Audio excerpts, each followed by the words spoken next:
Selamat siang, perkenalkan nama saya Nathan Niklaus dengan NIM 120130075. Pada hari ini saya akan menjelaskan pelajaran sinyal dan sistem, kamus ilmiah, kamus kata ilmiah.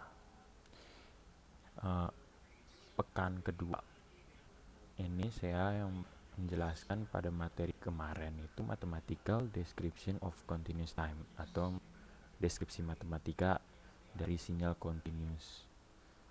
waktu continuous.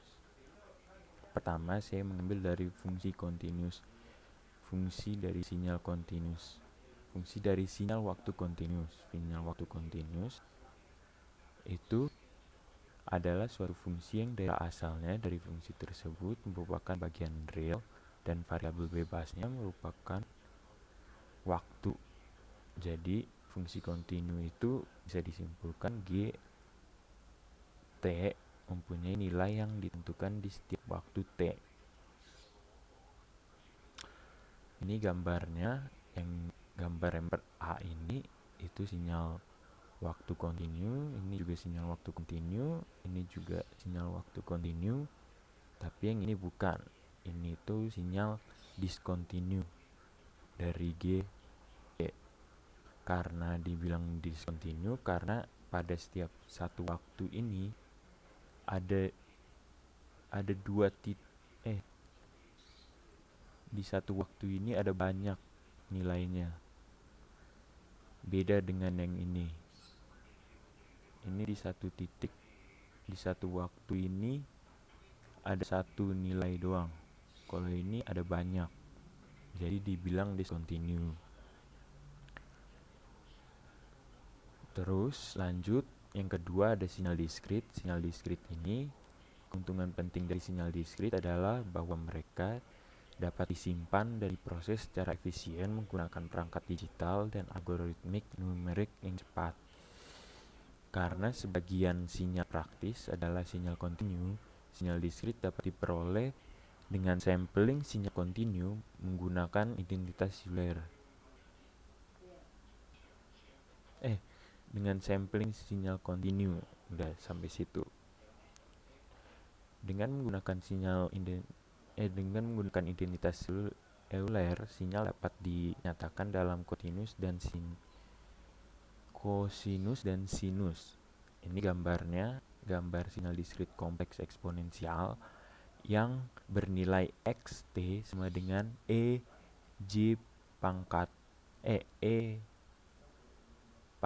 j 2pi per 16 t tambah pi per 3. Dan dalam bentuk kosinusnya itu xt sama dengan cos 2pi per 16t cos 2pi per 16t plus pi per 3 plus j sin 2pi per 16t plus pi per 3. Lanjut ke fungsi yang ketiga, ke fungsi signum. Fungsi signum dapat didefinisikan seperti gambar ketiga ini.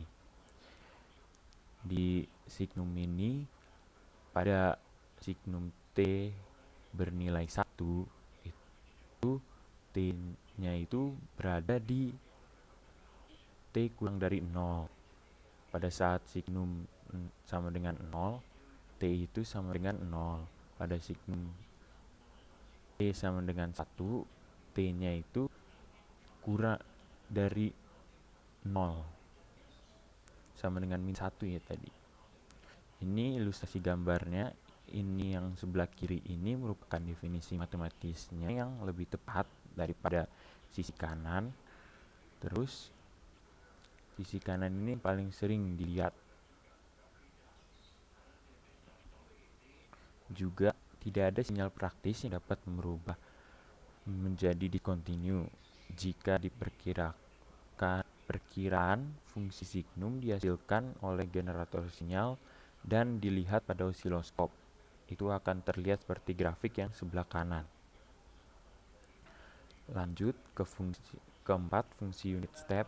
Fungsi unit step dapat didefinisikan seperti yang di samping, seperti pada gambar 5 ini. Pada mi, mi, mu 1 itu T kurang dari 0, mu setengah T sama dengan 1, mu 0 T lebih dari 0, kurang dari 0. Ini T lebih dari 0 ya. Ini contoh grafiknya.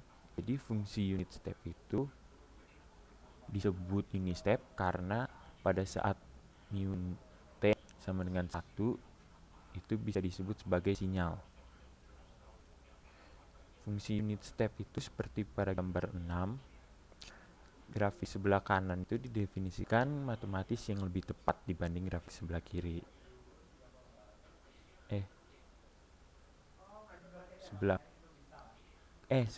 Salah ini kebalik, sebelah kiri lebih tepat daripada sebelah kanan. Terus fungsi unit step dalam fisika dapat diilustrasikan seperti pergantian sebuah switch yang secara cepat dari satu posisi ke posisi lain terjadi pada saat T sama dengan 0. Pada waktu T-nya itu 0. Jadi seperti saklar yang di switch secara cepat harus akan mengalir tiba-tiba gitu. Terus yang kelima, yang terakhir, fungsi unit RAM. Fungsi unit RAM itu adalah integral dari fungsi unit step.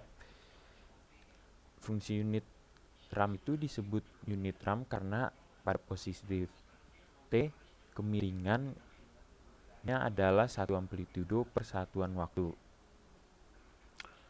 Ini itu fungsi unit RAM-nya. Ini grafiknya. Nah, RAM ini didefinisikan dengan persamaan RAM T sama dengan integral dari T min hingga mu T dt pada persamaan simbol T ini adalah variabel independen dari fungsi unit step dan variabel integrasi. Terus ini gambar hubungan antara unit step dan unit RAM. Di bawah ini unit RAM-nya, dan ini diartikan dalam unit step. Jadi setiap titik waktu ini kita ambil seperti sampling gitu dan diituin ke unit step. Itu aja dari saya, kurang lebihnya mohon maaf. Terima kasih atas perhatiannya. Sampai jumpa lagi.